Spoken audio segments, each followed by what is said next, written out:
نبی پاک سید عالم صلی اللہ علیہ وسلم کی بارگاہ میں دو عورتوں کا مقدمہ لایا گیا. یا رسول اللہ صلی اللہ علیہ وسلم، ایک عورت نماز پڑھتی ہے، صدقہ کرتی ہے، عبادت گزار ہے، لیکن حضور زبان اس کی ٹھیک نہیں، رویہ ترش ہے، تلخ بولتی ہے، اپنی گفتگو کے اندر وہ لوگوں کی بے عزتی کر دیتی ہے، رسوائیاں کرتی ہے، دل توڑتی ہے. اللہ کے رسول نے فرمایا جہنمی ہے وہ بیوی. کہتے بس زبان کی تیز ہے، تو یہ زبان ہی تو ہے جو تباہی کرتی ہے. صدقے کدھر گئے، نمازیں کدھر گئیں؟ کا سب کچھ صحیح ہے، عبادت گزار ہے. سن لیں مسند امام احمد بن حنبل کی حدیث، حضور نے فرمایا جہنمی ہے. لے جائے اٹھا کے اپنی نماز، حج زکات سارا کچھ دوزخی ہے، لوگوں کے دل گھائل کرتی ہے. عرض کی حضور مدینے کے فلانے محلے میں ایک بوڑھی اماں رہتی ہے، یا رسول اللہ غریب ہے، پنیر کے خشک ٹکڑے صدقہ کرتی ہے، بیچاری بوڑھی ہے، زیادہ نفل نہیں پڑھ سکتی، لیکن حضور اس کی زبان بڑی اچھی ہے، اپنے لب و لہجے پہ کنٹرول کرتی ہے، کسی کو تکلیف نہیں دیتی.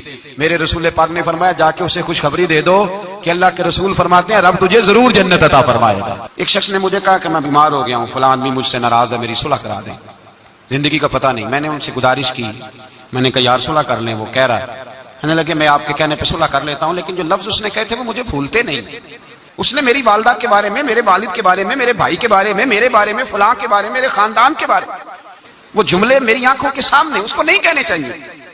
اس کے لفظوں کی وہ کڑواہٹ اب بھی جب وہ سامنے آتا ہے تو وہ لفظوں کی کڑواہٹ مجھے بھولتی نہیں، وہ میرے لیے سہانے روح ہو گئی. اگرچہ بھول جانا چاہیے، حکم شرع یہی ہے، لیکن لفظوں کے اندر جو سختی ہوتی ہے، جملوں کے اندر جو تلخی ہوتی ہے، وہ انسان کو کبھی بھولتی نہیں. وقت گزر جاتا ہے، ہم تھوڑی دیر کے لیے اپنی زبان کو اگر قابو میں رکھ لیں، پابندی لگا لیں، کچھ دیر کے لیے اپنے اوپر کنٹرول کر لیں، تو ہو سکتا ہے بہت ساری روحوں کو ہم گھائل کرنے سے بچ جائیں.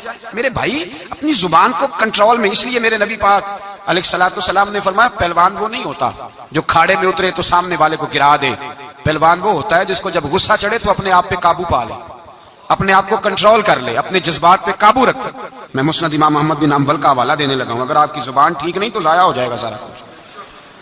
لمبی نمازیں، آج زکاتیں، عبادتیں، اگر آپ کی زبان کڑوی ہے، اگر آپ جی میں منہ پہ کہہ دیتا ہوں، کہنے والے تو کہہ ہی دیتے ہیں، سننے والے کمال کرتے ہیں.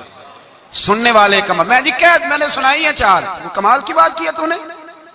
یہ کس قسم کا تیرا انداز ہے گفتگو کا؟